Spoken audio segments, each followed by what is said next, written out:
Test ക്രിക്കറ്റിൽ ഒരു വ്യാഴവട്ടക്കാലം അപരാജിതരായി നിന്ന ടീം. ആ ടീമാണ് ഇപ്പോൾ സ്വന്തം മണ്ണിൽ കഴിഞ്ഞ 6-ൽ 4 ടെസ്റ്റിലും തോറ്റ് തുന്നം പാടിയിരിക്കുന്നത്. ഗൗതം ഗംഭീറിന്റെ കീഴിൽ ഇന്ത്യൻ ടീമിന്റെ പ്രകടനം അത്രത്തോളം നിരാശാജനകമായി തുടരുമ്പോൾ കളിക്കമ്പക്കാർ ആ ചോദ്യം ചോദിച്ചു തുടങ്ങിയിരിക്കുന്നു. ഇയാളെ ഇനിയും പുറത്താക്കാറായില്ലേ?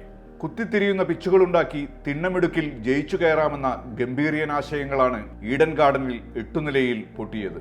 ആ പിച്ചുണ്ടാക്കാൻ ക്യൂറേറ്റർക്ക് നിർദ്ദേശം നൽകിയത് ഇന്ത്യൻ കോച്ച് തന്നെ. താൻ കുഴിച്ച കുഴിയിൽ ടീം തോറ്റപ്പോൾ പിച്ചിനല്ല, പഴി മുഴുവൻ താരങ്ങൾക്കായിരുന്നു.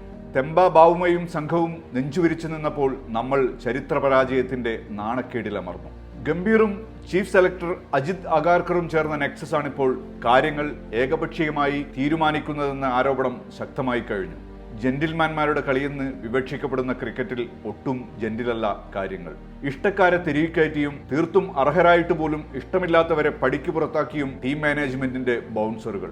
സ്വജനപക്ഷപാതത്തിന്റെ ക്രീസിൽ ടീം ഫോർമേഷന്റെ പ്രാഥമിക ഘടനകൾ പോലും തെറ്റിക്കുന്ന ഗൂഗ്ലികൾ. ഈഡനിലെ പരാജയം ശക്തമായ വാണിംഗ് ആണ്. അതിൽ നിന്ന് പാഠം ഉൾക്കൊണ്ടില്ലെങ്കിൽ ലോക ടെസ്റ്റ് ചാമ്പ്യൻഷിപ്പിൽ വീണ്ടും ഫൈനൽ കാണാതെ പുറത്താകുമെന്ന് തുറന്നു പറയുന്നു സുനിൽ ഗവാസ്കർ. ആഭ്യന്തര ക്രിക്കറ്റിൽ റണ്ണൊഴുക്ക് നടത്തുന്ന മിടുക്കരായ ബാറ്റർമാരെ കളത്തിലിറക്കാനാണ് അദ്ദേഹത്തിന്റെ ഉപദേശം. ലിമിറ്റഡ് ഓവർ ക്രിക്കറ്റിലേതു കണക്കെ പാർട്ട് ടൈം ഓൾറൗണ്ടർമാരുമായി ടെസ്റ്റിനിറങ്ങിയാൽ തിരിച്ചടി തുടരുമെന്നും ഗവാസ്കർ മുന്നറിയിപ്പ് നൽകുന്നുണ്ട്. സെഞ്ചുറി നേടിയ സർഫറാസ് ഖാന് അടുത്ത ടെസ്റ്റിൽ ഇടമില്ല. 87 റൺസ് നേടിയ സായ് സുദർശന് പകരം അടുത്ത ടെസ്റ്റിൽ വാഷിംഗ്ടൺ സുന്ദർ. ഈ ടീമിൽ കൺഫ്യൂഷൻ അരങ്ങു തകർക്കുന്നുവെന്ന് മുൻ ഇന്ത്യൻ താരം മുഹമ്മദ് കെയ്ഫ് പറയുന്നു.